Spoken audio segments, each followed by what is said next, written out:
The guitar went silent. Ace stepped back from the microphone and walked toward the front of the stage, his eyes locked on a wrist. Detroit. The Fillmore. March 1987. A sold-out crowd of 2,000 people packed into a venue that smelled like beer, sweat, and Marshall amp distortion. Ace Frehley was 3 songs into his set, playing to the kind of audience that knew every note, every solo, every moment of his catalog by heart. This was not a Kiss show. This was Ace alone.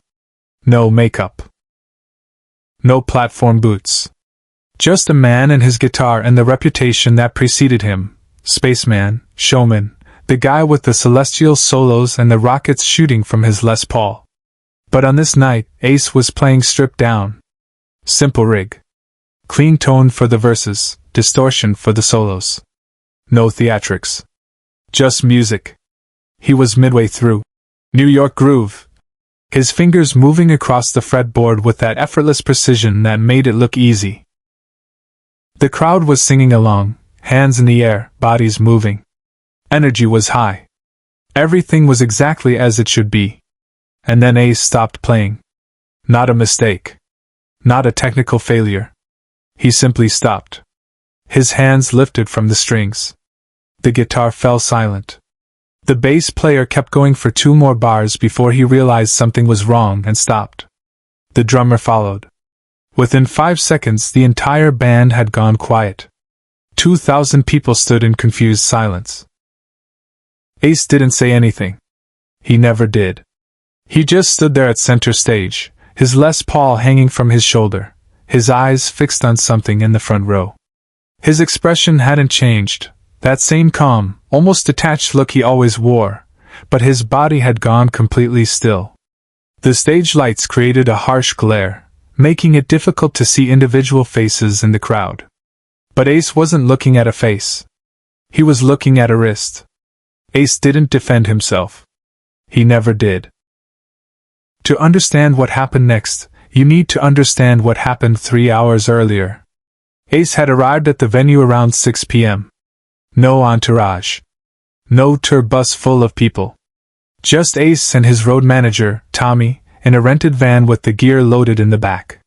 That's how Ace preferred it on these smaller tours. Fewer people. Less noise. More control. They'd pulled up to the loading dock, and Ace had helped carry his own amps inside, something that always surprised venue staff. The guitar tech had already set up his rig on stage, 2 Marshall stacks, his main Les Paul, 2 backups, a simple pedal board with just an overdrive and a delay. Ace had done a quick sound check. 15 minutes. Played a few bars of Shock Me. Adjusted the amp settings himself, nodded to the sound guy, and walked off stage. That was it. No long technical discussions. No demands. Just efficiency. In the green room backstage, Tommy had shown him the guest list. "You've got about 40 people on the list tonight," Tommy said. "Mostly old friends, some local press, the usual." Ace glanced at the names without much interest. He didn't care about VIP sections or meet and greets. He cared about playing. That was the only part that mattered. Around 7:30 p.m., a venue staff member knocked on the green room door. "Mr. Frehley? There's someone here who says he knows you. Not on the list, but he's pretty insistent. Says he met you in 76. Ace looked up from the guitar he was retuning. "What's his name?" "He wouldn't give it. Just said you'd remember him. Said he has a mark you'd recognize." Tommy stood up, protective. "We're not doing this. Tell him." "It's fine," Ace said quietly. "Bring him back." The man who walked into the green room was maybe 45 years old. Thin. Worn-looking. He wore a faded denim jacket over a black t-shirt. His hands were shaking slightly. He stopped just inside the doorway, like he wasn't sure he should be there. Ace looked at him for a long moment. "I don't remember you." The man nodded, like he'd expected that. "You wouldn't. It was 11 years ago. Cleveland. You were with Kiss." I was in a bad place." He pulled back the sleeve of his jacket. On his inner wrist, running from the base of his palm halfway up his forearm, was a burned scar. Old. Healed. But permanent. The kind of scar that told a story. Ace's expression didn't change. But his eyes went to that scar and stayed there. After the show, the man continued, his voice quiet. I was waiting by the tour buses. I was 22. I'd just gotten back from Vietnam. I wasn't okay. I had this plan. I was going to go home that night and end it. I'd already written the letters. Made all the decisions. The concert was supposed to be my last good memory. He paused, looking down at his wrist. You came out to the bus. Just you. No security. No handlers. You saw me standing there, and you stopped. You didn't ask me anything. You just looked at me, and you said, "You alright?" And I said, "No," and you said, "Yeah, I can see that." And then you did something I'll never understand. What did I do? Ace asked, his voice neutral. You took off your watch, that silver one you always wore, and you put it on my wrist. And you said, "Time keeps going. Even when you don't want it to. Wear this for a week. If you still feel the same in 7 days, you can do whatever you need to do. But give it 7 days. The man's voice cracked. I wore it for 8 years. I only stopped because the band broke and I couldn't fix it. But by then I didn't need it anymore. This scar. He touched his wrist. This happened 6 years ago. Factory accident. Molten metal. But when I look at it, I don't see the accident. I see your watch. I see that moment. I see the reason I'm still here. Ace stood up slowly. He walked over to the man and looked at the scar up close. Then he did something Tommy had rarely seen. Ace extended his hand. They shook. Ace's grip was firm. His eyes met the man's directly. You coming to the show tonight? Ace asked. I'm in the front row. Good, Ace said. And that was all.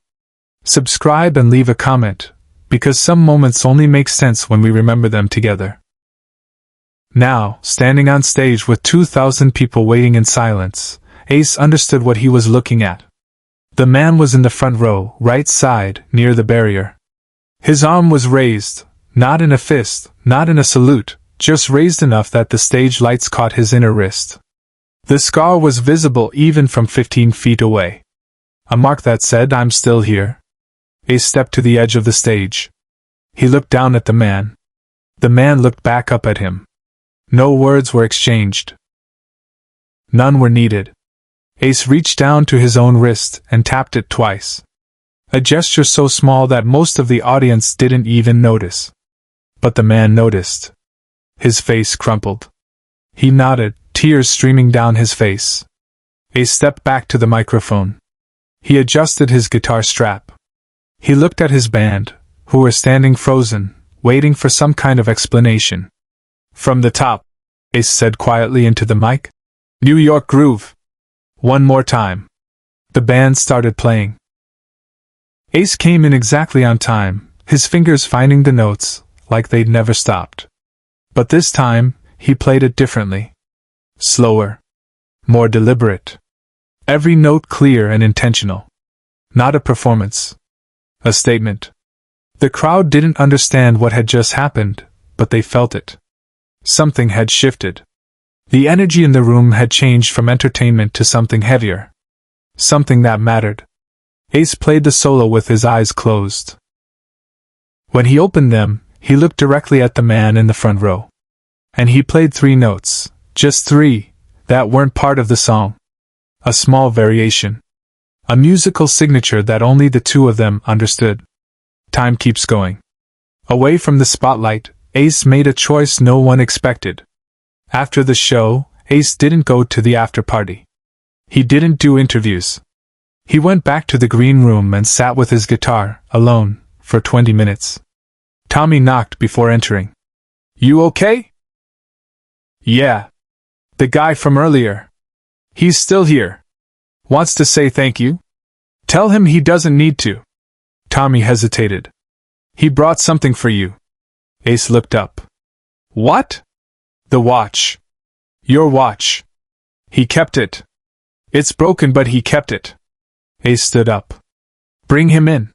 The man came back into the green room, holding a small cloth bag.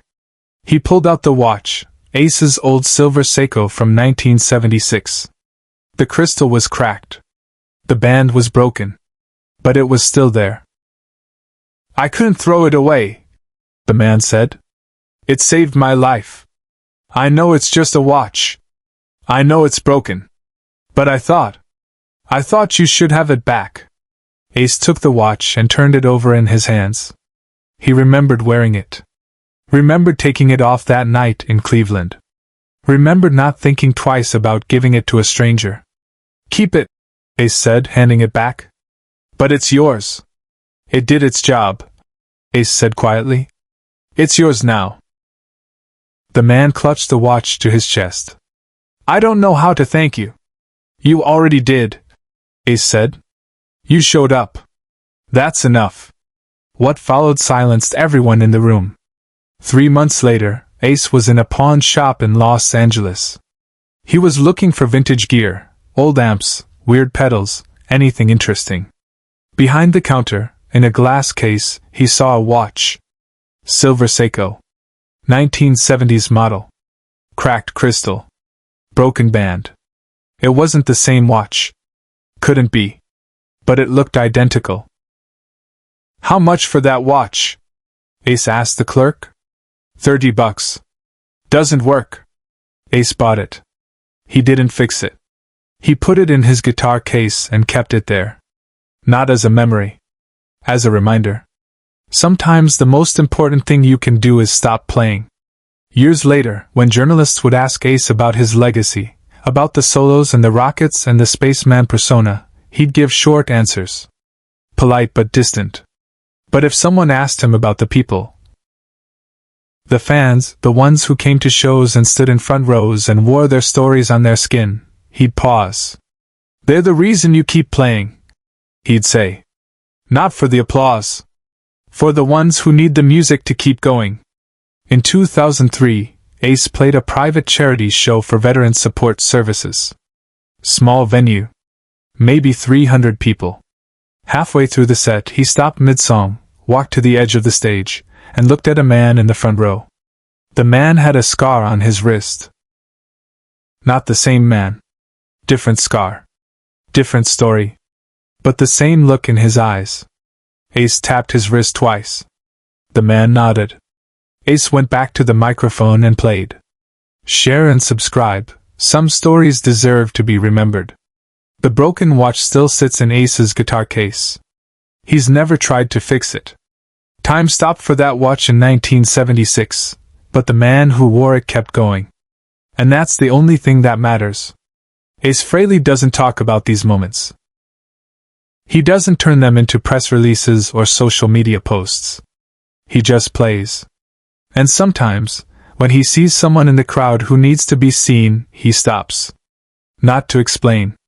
Not to make a speech. Just to acknowledge, I see you. Keep going. The mark on a wrist becomes a mark in time, proof that someone showed up when it mattered, and someone else is still here because of it. That's not showmanship. That's character. And character doesn't need applause. It just needs to show up. In 2019, a guitar collector contacted Ace's management.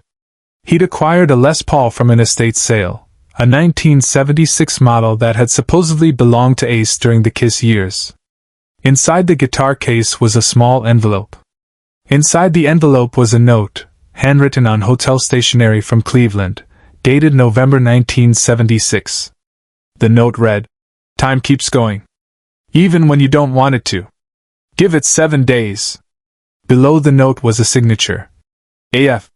The collector asked if Ace wanted the note back. Ace said no. "That wasn't written for me," he said. "It was written for whoever needed to find it." The note was auctioned for charity. It raised $12,000 for veteran mental health services. The man who won the auction was 63 years old. He had a scar on his wrist. He never met Ace Frehley. But he carried that note in his wallet for the rest of his life. Because some words, once spoken, echo longer than any guitar solo ever could. And some silences speak louder than a stadium full of screaming fans. Ace still plays. Still tours. Still stands on stages and lets his guitar do the talking. And every now and then, mid-song, he'll see someone in the crowd. Someone with a mark. Someone with a story written on their skin. And he'll stop. Just for a moment. Just long enough to tap his wrist twice. Time keeps going. That's the lesson. Not from the showman. From the man who never needed to explain himself because his actions already said everything.